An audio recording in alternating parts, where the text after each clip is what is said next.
So, of course, we're coming up to tomorrow, Srila Prabhupada's disappearance day. This day is sandwiched between Govardhan Puja and Gopastami. So many wonderful, blissful holidays. But somehow or other, in between there, we have to deal with Srila Prabhupada's disappearance day. For so many of us, it's not easiest day. Srila Prabhupada's leaving. I was thinking of what to say today. I'll tell a few remembrances I have. I came here in September, beginning of September 1977. At that time I was stationed in Hawaii Temple. I was temple president. I thought that was an important position, such an important service. Prabhupada was here, preparing to leave. So many of us at that time, what was I, 25, 26 years old, my godbrothers, so many around the same age, have no understanding of death. Living here in Vrindavan for the last 4 years, you get some more understanding, especially at this time. Seems like every week, someone else, we're going to the Jamuna River to put someone's ashes in the Jamuna, watching a fire, the body being burned. But still, the idea of death it's always so far away.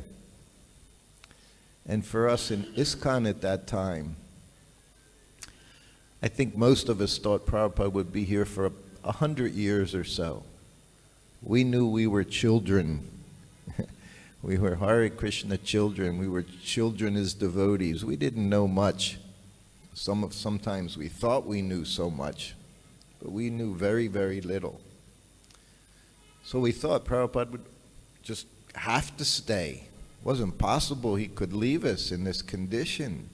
How could he leave us? We had so much to learn. Even when I came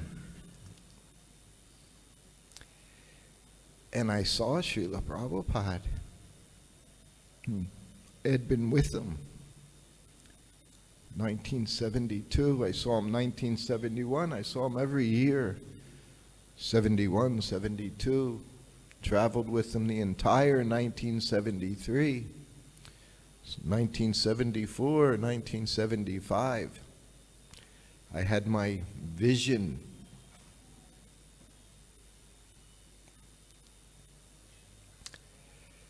And then I came here, September. I came with my godbrother, Madhudvisa.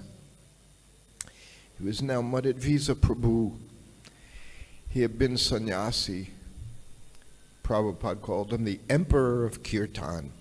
Such dynamic chanting. He had left about a year before, left the sannyasa ashram. He wasn't the first disciple of Srila Prabhupada to do it. But of course, you can imagine how shattering it was all over ISKCON. We didn't have internet. We didn't have cell phones. We didn't have any of these things. But something could happen, it would go around the world in no time. No faster today than it was at that time. Everyone would hear.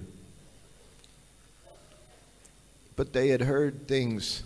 He had done this, he had done that. He had embezzled money.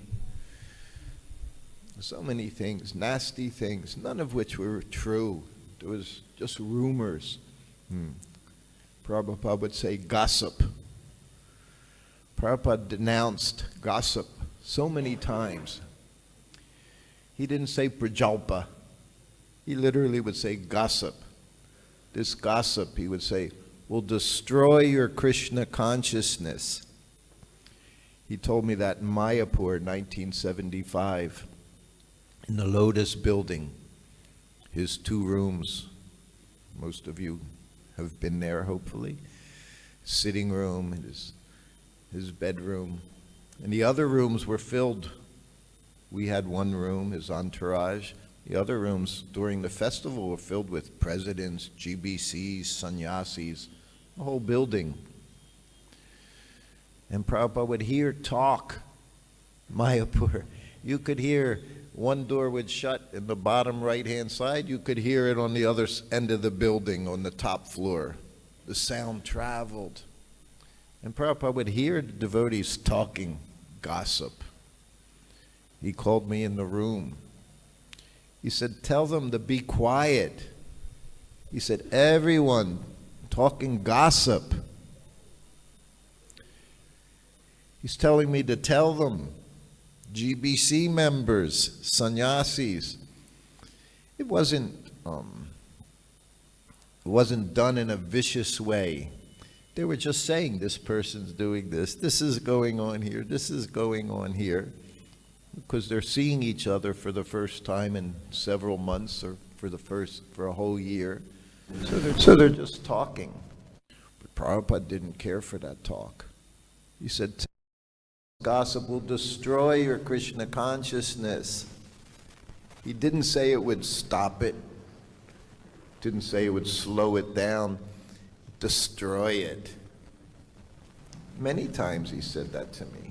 And in Mayapur was a special place where everyone came together. We're all coming together here. Prabhupada Katha. Like I said, all of Prabhupada's books, it's Prabhupada Katha. That's our business. This was Prabhupada's business. This is what he would speak. He had no interest in hearing about the faults of others. No interest. Once in Bhaktivedanta Manor, the temple president, resident sannyasi, he came into Prabhupada's room as soon as he arrived. The temple president came in, offered obeisances, and I was there. The three of us are sitting there before Prabhupada. As soon as they sat down, sat up, the temple president said, Srila Prabhupada, our GBC is not chanting his rounds. Prabhupada turned to the sannyasi, didn't even look at him. The temple president, Bhaktivedanta Manor, turned to the sannyasi, said, tell him to leave. This was Prabhupada's reaction. He wouldn't even look at him, didn't want to see his face. Tell him to leave. He got up and he left. Then the sannyasi said, Srila Prabhupada, he said, it's true, everyone knows. He's not chanting his rounds. It's our GBC. Prabhupada looked, he said, Arjuna wasn't chanting his rounds. Talking about Krishna and Arjuna. He said he was fighting a war. He didn't have time to chant rounds. He said, anyway, you should see it like that. And then he went on, and of course, then he talked to the devotee, his GBC member. You have to do like this, you have to do like this. But who else's business is it? It's none of your business. Someone's personal devotion, their service, their japa. Not your business. Your business is you. Take care of yourself. This was Prabhupada's mood. So Madhudvisa, he mailed his danda to Srila Prabhupada. Oh, anything we could think of that was not nice, we were all telling one another. At that time, Prabhupada said, you have ruined his opportunity to come back to the temple. All this gossip. He said, how can he come back? He'll be so ashamed, so embarrassed by all this talk.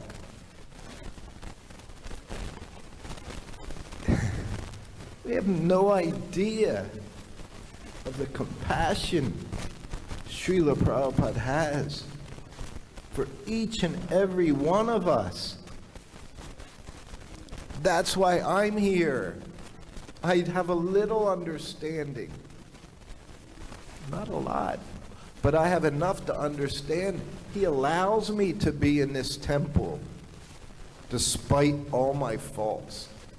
past, present, future. He gives me the opportunity to do some service. So he came, Madhudvisa. He had grown his hair out. He was living in Hawaii. Now he had a wife, child. But he came after 2 years because he knew Srila Prabhupada was leaving.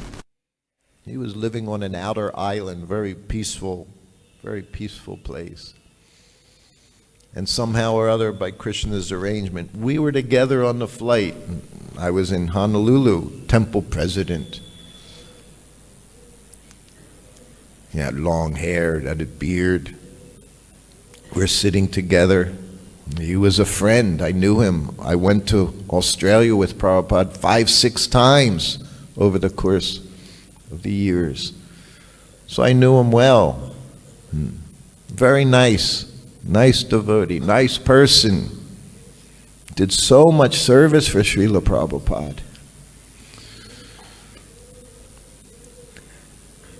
And then we came into Prabhupada's room.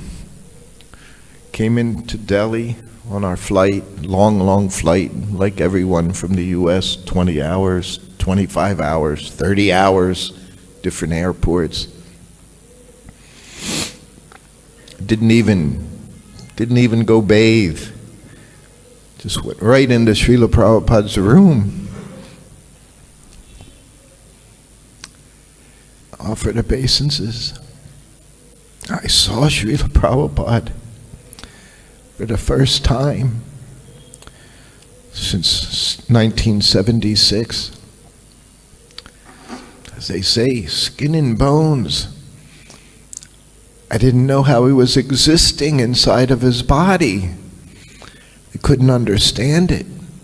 He was still with us, still alive in that body. He sat up. I brought a silly little candle. We were carving candles in Hawaii, making so much money. Prabhupada looked, laughed, smiled. You Americans know how to make money. He said, you know how to make money in America, he said. Then he greeted us. He saw Madhudvisa. He was so happy to see Madhudvisa. After so much time, after knowing he had been unceremoniously removed from ISKCON. Couldn't imagine going to a temple. But time had passed. He wanted to see Srila Prabhupada. And I'm there, Grahasta, as I was with Prabhupada for the last year. I was in my white, shaved head, everything. And Madhudvisa, he went to the barber before going into Prabhupada's room. Maybe then it cost 5 rupees or something, huh? Got a shave. Got his head shaved. Big sika he had in the back because he had long hair and a nice big sika he had. Prabhupada welcomed. Oh, so nice you're here. Could barely speak, but he could speak. He could do whatever he wanted. And he said, so happy, he said, to see you. And he pointed to Srutakirti. He said, now you're a grahasta like Srutakirti. Just go on with your service. He didn't make the distinctions. Person's in white cloth, this person's in saffron cloth. We're all the same spirit soul, struggling here in this material world. And only through his compassion were any of us able to do a little service for Krishna through him. Only by that compassion. And then, of course, he said, have you taken prasadam? He didn't say anything. Oh, it's good to see you. I've been here. I'm dying. Nothing. He just said, have you taken prasadam? No, not yet, Srila. Oh, go. Take bath, take prasadam, take rest, and we'll see you again. I stayed for 2 weeks. Such a fool. I'm thinking, still not thinking he's going to leave. Every day he's giving class saying, any moment you're going to leave. All of you, ones who are awake, ones who are sleeping, we're all going to leave any time. You don't know when that time is going to come. He would say, be prepared, chant all the time, chant Hare Krishna. Every spare moment, chant Hare Krishna. That was always his instruction. But still I'm thinking he's going to be here. He can't leave us. We don't know anything. We're not qualified. And we weren't. Still not qualified to be the person Prabhupada is. Person Prabhupada was with us. That compassion. Who has such compassion? I've never seen it. Maybe it's my poor vision. But no one could match that. Only Lord Nityananda has such compassion.